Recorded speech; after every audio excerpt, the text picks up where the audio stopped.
9-10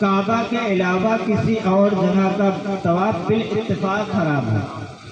اگر آپ اتفاق سے گھوم گئے تو حرام ہے، اگر آپ اتفاق سے گھوم گئے تو حرام ہے۔ مزار سے 4 ہاتھ دور کھڑے ہو کر فاتحہ پڑھیں۔ اگر دیکھیں کہ بھیڑ کم ہے، لوگ زیادہ نہیں ہیں، تب آپ جائیں اور ہاتھ کے ذریعے مزار کو چومیں، بس اتنا۔ اور اگر آپ کو مناسب نہ لگے، لوگ زیادہ ہوں، جب لوگ زیادہ ہوں گے تو آپ مزار کے سامنے جائیں گے، تب بھی آپ کو ہاتھ سے بھی چومنے کے لیے آپ کو جھکنا پڑے گا۔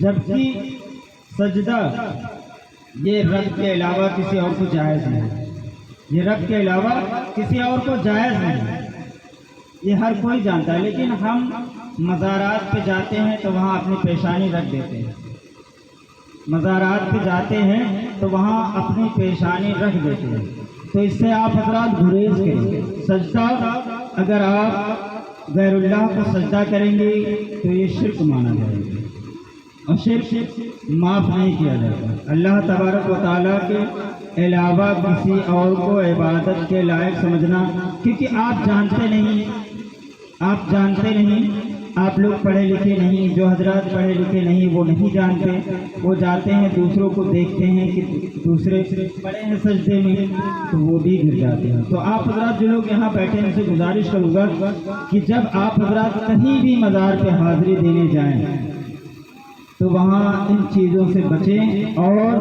جو آپ کے ساتھ میں جائیں یا آپ کے سامنے کوئی ایسا کرے تو آپ حضرات اسے بھی روکیں۔ تو نا سمجھی میں جس سے یہ ہوا ہے ابھی وہ توبہ کرے، پڑھے استغفر اللہ ربی من کل ذنب واتوب الیہ۔ اور اللہ تبارک و تعالیٰ کی بارگاہ میں دعا ہے کہ جو لوگ یہاں بیٹھے اگر ان سے یہ گناہ سرزد ہوا تو یہ اس گناہ کی توبہ یہی کرتے ہیں۔ میں اللہ کی بارگاہ میں دعا کرتا ہوں کہ اللہ تبارک و تعالیٰ آپ سب کی توبہ کو قبول کرے، اور یہی حال ہوتا ہے تعزیہ داری میں، لوگ اس کا طواف کرتے ہیں۔ آپ ایک بات بتائیں، ایک سیدھی سی بات، کہ جس تعزیہ کو آپ خرید کر لاتے ہیں اتنے شان و شوقت کے ساتھ اس کو شام میں رکھتے ہیں، نمائی کی رات میں، رات بھر اس کی طرف پیٹ نہیں کرتے۔ میں نے دیکھا ہے کہ رات بھر اس کی طرف پیٹ کر کے کھڑے نہیں ہوتے، ادبن ایسا ہوتا ہے۔ اپنے مزارات پہ دیکھا ہوگا کہ جب لوگ جانے لگتے ہیں تو الٹے پیر واپس ہوتے ہیں تاکہ ہماری پیٹھ مزار کی طرف نہ ہو۔ ایسا لوگ تعزیہ کے ساتھ کرتے ہیں، لیکن وہی چیز، وہی تعزیہ جب صبح گھمانے کے لیے آپ لے کے نکلتے ہیں، جب صبح گھمانے کے لیے آپ نکلتے ہیں، آپ نے دیکھا ہوگا کہ نیچے تعزیہ نیچے جا رہے ہیں، لوگ چھتوں پہ سے دیکھ رہے ہیں، تو یہ تعزیہ کی بے ادبی ہوئی کہ نہیں ہوئی؟ بتایا، بولے آپ۔ اور پھر وہی تعزیہ آپ لے کر جاتے ہیں قبرستان میں، کربلا میں، اور تعزیہ لے کے جاتے ہیں آپ قبرستان میں، اور اسے ایسے رکھتے ہیں، اور اس پر میں نے دیکھا ہے، پہلے میں بھی جاتا تھا کربلا، اتنے بڑے بڑے پتھر، اتنے بڑے بڑے ڈھیلے ایسے پھینک دیتے ہیں۔ وہی تعزیہ جن کو آپ لائے، اتنی محنت سے سجائے رچائے اور اتنے ادب کے ساتھ رکھے اور پھر اسے توڑ مڑوڑ کے دفن کر دیا۔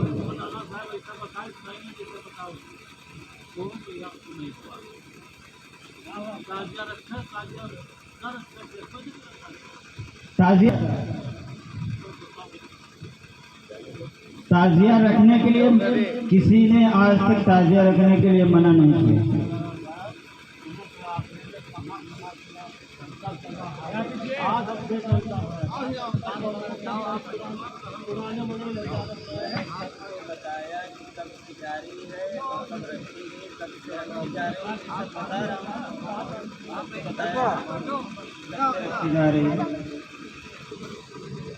حضرات، مجھے یہ معلوم تھا کہ کچھ لوگوں کو بات خراب لگے گی، اور جس کو لگتی ہے لگے، کیونکہ جو حق ہے میں وہ بولوں گا، اور جس کو خراب لگتی ہے لگے، اگر آپ کو خراب لگے تو آئندہ سے یہ پروگرام بند کر دیں۔ میلاد کرانے کا کوئی فائدہ نہیں، کیونکہ جب آپ کسی کی بات نہیں مانیں گے، آپ جب اپنے علماء کی بات نہیں مانیں گے، جبکہ حضور نبی کریم صلی اللہ تعالیٰ علیہ وسلم نے کہا کہ میرے بعد کوئی نبی نہیں آئے گا، یہ علماء ہی ہوں گے جو ہمارے نائب ہیں اور یہی دین چلائیں گے، یہی دین چلائیں گے۔ اگر کسی کو بات بری لگے تو وہ گھر چلا جائے، اور اگر زیادہ لوگوں کو یہ بات بری لگے تو اگلے سال سے یہ پروگرام بند کر دیجئے۔ پروگرام کرانے کا کوئی فائدہ نہیں، کیونکہ جہاں یہ جو بتایا جاتا ہے اس سے آپ کو کوئی لینا دینا نہیں، بس آپ سوچتے ہیں کہ پروگرام ایک رسم ہے، رسم ادا کر دی جائے، باقی جو ہم کرتے چلے آ رہے ہیں وہ ہوتا رہے۔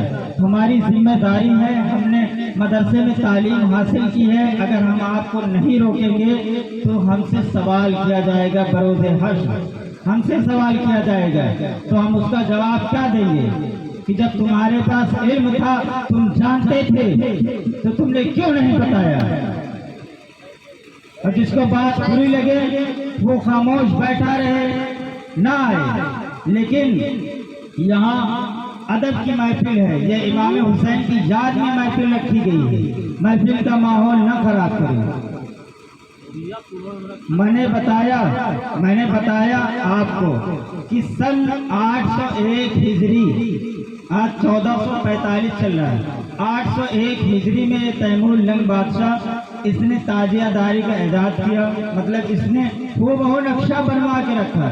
لیکن آپ ذرا سوچیں کہ آپ کے گھر کی میت ہو، آپ کے گھر کی میت ہو اور میت پیچھے پیچھے چل رہی ہو، اور آگے آگے لوگ لوہا پڑے، سینہ پیٹے، لاٹھی لڑے، راڈ پھوڑے، آپ کو کیسا لگے گا؟ ہے کوئی جواب آپ کے پاس؟ ہے کوئی جواب آپ کے پاس؟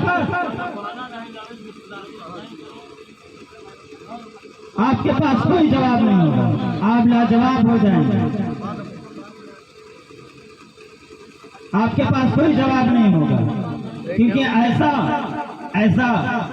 ایسا جب آپ کے گھر کے آس پاس، گھر میں نہیں گھر کے آس پاس کسی کی میت ہو جاتی ہے تو آپ اپنے بچوں کو خاموش کر دیتے ہیں کہ کوئی ہلا بازی نہ کرے۔ لوگ یہاں کرتب دکھاتے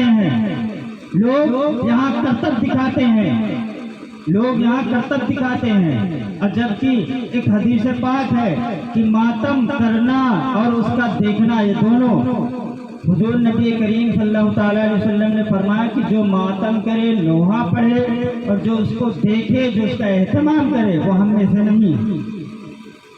اگر آپ آج ثابت کریں، اگر آپ آج حسینی ہیں تو آج سے یہ سب چھوڑ دیں گے، اور ہماری ماں بہنیں ان کو اگر گھر کے سامنے سے بادہ گزر جائے، کوئی ڈی جے گزر جائے، کوئی ڈھول کی آواز آ جائے، تب ان کو دیکھو یہ دوڑ کے روٹی چھوڑ کے آئیں گی، دروازے پہ کھڑی ہوں گی دیکھنے کے لیے، اور اگر ان کا شوہر بلاتا رہے، بلاتے مر جائے، لیکن نہیں آتی، ان کو بتایا جائے۔ اور ان کو پچھلی مرتبہ میں نے منع کیا تھا کہ اگر مجھے اپنا کچھ جانتی ہیں، کچھ مانتی ہیں تو میلہ دیکھنے نہ جائیں، اور میں نے آدمیوں کو نہیں منع کیا تھا، میں نے آدمیوں کو، لڑکوں کو نہیں منع کیا تھا، تو میں بھی گیا تھا، زبردستی مجھے لے جایا گیا کہ تاکہ چل کے دیکھو کون آتا ہے کون نہیں آتا ہے۔ لیکن لوگوں نے مجھ پہ تانا کشی کی کہ حافظ جی خود بتائے اور خود ہی میلہ پہنچے، اور آپ لوگوں کو یاد ہوگا کہ میں نے خود بتایا تھا کہ میں ماں بہنوں سے گزارش کرتا ہوں کہ وہ میلہ دیکھنے نہ جائیں۔ میں نے یہ نہیں کہا تھا کہ آپ نہ جائیں، میں نے لڑکوں کو نہیں منع کیا تھا، تو میں بھی لڑکا ہوں، میں جا سکتا ہوں، حالانکہ وہاں نہیں جانا چاہیے۔ تو جو حضرات ایسا سوچتے ہیں اور ایسا کرنا نہیں چاہیے، کوئی بھی آپ کے سامنے ہو، اگر اس کے اندر عیب ہے تب بھی اس کو نہیں کہنا چاہیے، اور اگر عیب نہیں ہے تب تو یہ دگنا گناہ ہوگا۔ تو ماں بہنوں سے ایک آخری بات جو ماں بہنوں سے گزارش کروں گا کہ ہماری ماں بہنیں ایک بات جو علامہ جلال الدین رومی نے اپنی کتاب میں لکھا ہے، میں نے پڑھا تھا کہ ایک شوہر بیوی کہیں شادی میں جا رہے تھے، کہیں شادی میں جانا تھا، تو شوہر جو ہے وہ گاڑی میں آ کے بیٹھ گئے، بیوی تھوڑا دیر سے آئی، وہ آ کے جب گاڑی میں بیٹھی، پہلے پالکی چلتی تھی، وہ جب آ کے پالکی میں بیٹھی تو وہ توقع کر رہی تھی، بیوی سوچ رہی تھی کہ ابھی ہمارے شوہر ہماری تعریف کریں گے، کیونکہ وہ سب سنور کے آئی تھی، بیوی سوچ رہی تھی کہ ہمارے شوہر ہماری تعریف کریں گے، لیکن شوہر نے تعریف نہیں کی۔ تب بیوی نے پوچھا کہ آخر کیا بات ہے، میں اتنا سچ سنور کے آئی اور آپ نے میری تعریف نہیں کی۔ تو شوہر نے جو جواب دیا اس سے دونوں رونے لگے، بیوی بھی رونے لگی تو شوہر بھی رونے لگے۔ شوہر نے کہا کہ میں تو روز گھر پہ ہوتا ہوں، میں تو روز آپ کے سامنے ہوتا ہوں، کبھی میرے لیے تو تیار نہیں ہوئی، آج آپ کو باہر جانا، آپ باہر والوں کے لیے تعریف ہے تو مجھ سے تعریف کی توقع کیوں؟ اس بات کو جب بیوی نے سنا تو اس کی آنکھوں میں آنسو آ گئے، اور اسی دن سے اس نے توبہ کی کہ جب بھی باہر جاؤں گی اپنے شوہر کے ساتھ جاؤں گی باپردہ جاؤں گی۔ تو آج ہماری ماں بہنیں جو پریشان حال ہیں ان کا حال یہی ہے، وہ کہتی ہیں کہ ہمارے شوہر ہماری عزت نہیں کرتے، ہمیں مانتے نہیں، ہم سے محبت نہیں کرتے، ہمیں پیار نہیں کرتے، ان کا حال یہی ہے۔ آخر کیوں پیار کرے شوہر، کیوں پیار کرے آپ سے؟ بھائی اپنی بہن سے کیوں پیار کرے؟ کیونکہ جب وہ دیکھتا ہے کہ گھر میں جب تک رہتی ہے بیوی ویسے گندے میلے کچیلے کپڑے میں بنی رہتی ہے، لیکن جب بھی کہیں باہر سبزی لینے باہر جانا ہو، سبزی لینے، کہیں شادی کی بات نہیں کر رہا، شادی یا کسی فنکشن کی، سبزی لینے بازار جانا ہو تب بھی اسے میک اپ کرنا ہے۔ کیوں؟ کیونکہ وہاں باہر والے اسے دیکھیں گے۔ تو جب باہر والوں کے سامنے ہم تیار ہو کے جاتے ہیں تو محبت کی توقع اپنے شوہر سے کیوں؟ کچھ ماں بہنیں جو ہمیں برا بھلا بھی کہہ رہی ہیں، لیکن جو حق ہے میں وہی بتا رہا ہوں، اگر ہم تیار دوسروں کے لیے ہوتے ہیں، اگر ہم دوسروں کے لیے سجدے سورتے ہیں تو اپنے شوہر نامدار سے تعریف کی توقع، محبت کی توقع کیوں کرتے ہیں؟ اگر آپ کو اپنے شوہر نامدار سے محبت چاہیے، اپنے شوہر کی توقع حاصل کرنی ہے، اپنے شوہر سے عزت کروانی ہے، تو جب وہ آپ دیکھیں، آپ منبر تھکی ہاری چاہے جتنی پریشان، جب آپ کا شوہر آپ کے سامنے آئے تو آپ اسے دیکھ کے مسکرائیں اور جلدی سے جائیں۔ آپ کو ٹائم پتہ ہوتا ہے، لگ بھگ ہر بیوی کو اپنے شوہر کے آنے کا ٹائم پتہ ہوتا ہے، تو آپ اس ٹائم سے پہلے اپنے آپ کو تھوڑا سا سجا لیں، تھوڑا سا سنوار لیں، تاکہ جب شوہر آئے بھلے سے کتنا بھی پریشان ہے، باہر سے کتنا پریشان ہو، کتنی مصیبتیں جھیل کے آیا ہو، آفس کی مصیبت، کام کی مصیبت، سب کچھ جھیل کے آیا ہو، لیکن جب وہ آپ کو چمکتا دھمکتا دیکھے تب اس کا دل باغ باغ ہو۔ تو ہماری ماں بہنوں سے گزارش ہے کہ آج سے جو میں نے بتایا اس پر عمل کرنے کی کوشش کریں، اور جو ہمارے نوجوان بھائی ہیں ان سے گزارش ہے کہ ریاکاری میں ملوث نہ ہوں، اور جو لوگ یہاں ننگے سر بیٹھے ہیں ان سے گزارش ہے کہ آئندہ سے جب بھی کسی محفل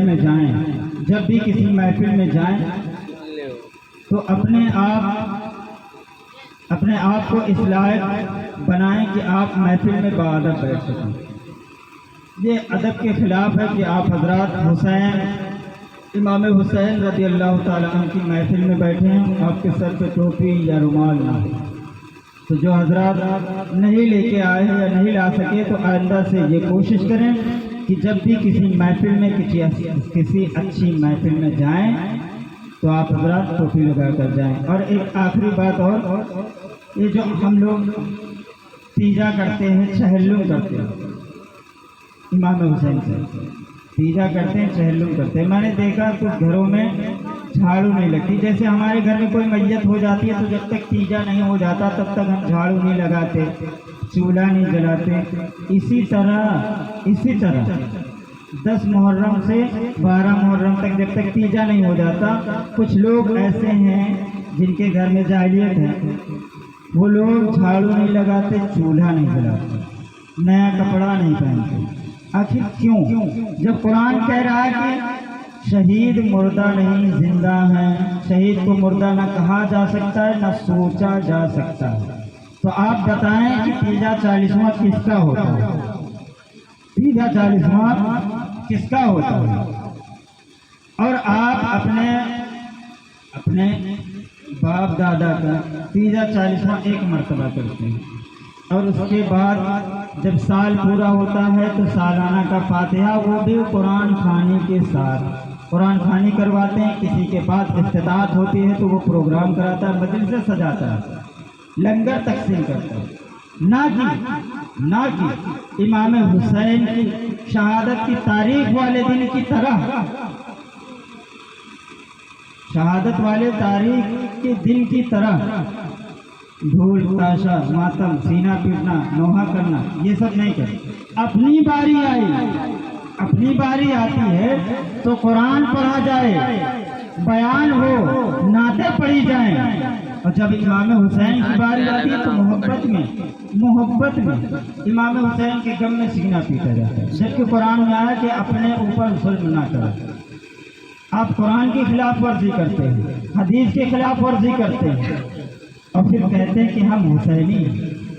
جب حضور نبی کریم صلی اللہ تعالیٰ علیہ وسلم کا جب وصال کا ٹائم آیا تو آپ نے اپنی بیٹی حضرت فاطمہ رضی اللہ تعالیٰ عنہ سے فرمایا کہ میرے جانے کے بعد تم ماتم نہ کرنا، نوحہ نہ کرنا، اپنے بال نہ کھولنا، اور کسی ایسے کو نہ بلانا جو نوحہ کرے، ماتم کرے۔ تو جب حضور نبی کریم صلی اللہ تعالیٰ علیہ وسلم خود کہہ کے گئے تو ہم ایسا کیوں کرتے ہیں؟ تو آپ حضرات سے گزارش ہے کہ آپ حضرات اس لہو لعب سے بچیں، اس گناہ سے بچیں۔ یہ جو گناہ ہم سے ہو رہا ہے یا ہوتا چلا رہا ہے، تو آپ حضرات سے گزارش ہے کہ آپ حضرات اس گناہ سے بچنے کی کوشش کریں، اور جب بھی ذکر شہدائے کربلا کی محفل میں آئیں تو آپ حضرات اپنے گھر سے ٹوپی لے کر آئے اور ننگے سر ایسی محفلوں میں نہ بیٹھیں۔